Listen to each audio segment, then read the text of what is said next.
this country, he was in a balloon. You also came through air, being carried by a cyclone. So I believe the best way to get across the desert will be through the air. Now, it is quite beyond my powers to make a cyclone, but I've been thinking the matter over, and I believe I can make a balloon. How? Asked Dorothy. A balloon, said Oz, is made of silk, which is coated with glue to keep the gas in it. I have plenty of silk in the palace, so it will be no trouble to make the balloon. But in all this country, there is no gas to fill the balloon with, to make it float. If it won't float, remarked Dorothy, it will be of no use to us. True, answered Oz, but there is another way to make it float, which is to fill it with hot air.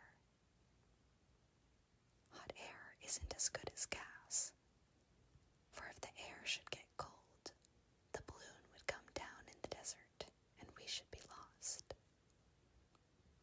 We, exclaimed the girl. Are you going with me? Yes, of course, replied Oz.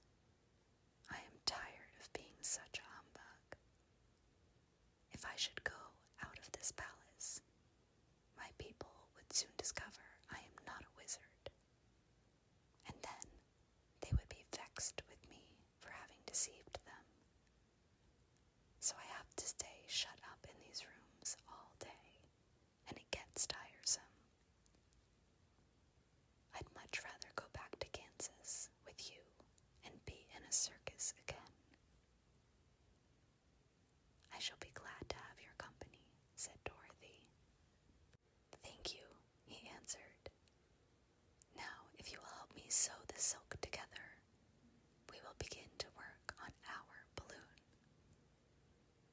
So Dorothy took a needle and thread, and as fast as Oz could cut the strips of silk into proper shape, the girl sewed them neatly together.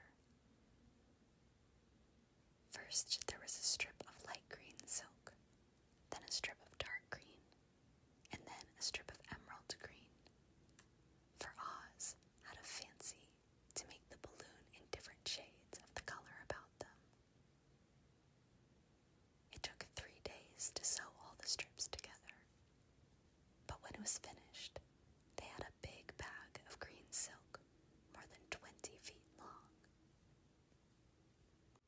Then Oz painted it on the inside with a coat of thin glue to make it airtight, after which he announced that the balloon was ready. But we must have a basket to ride in, he said. So he sent the soldier with the green whiskers for a big clothes basket, which he fastened with many ropes to the bottom of the balloon. When it was all ready, Oz sent word to his people that he was going to make a visit to a great brother wizard who lived in the clouds. The news spread rapidly throughout the city, and everyone came to see the wonderful sight. Oz ordered the balloon carried out in front of the palace, and the people gazed upon it with much curiosity. The Tin Woodman had chopped a big pile of wood, and now he made a fire of it, and Oz held the bottom of the balloon over the fire, so that the hot air that arose from it would be caught in the silken bag. Gradually, the balloon swelled out and rose into the air, until finally the basket just touched the ground. Then Oz got into the basket and said to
She was within a few steps of it, and Oz was holding out his hand to help her into the basket, when crack went the ropes, and the balloon rose into the air without her.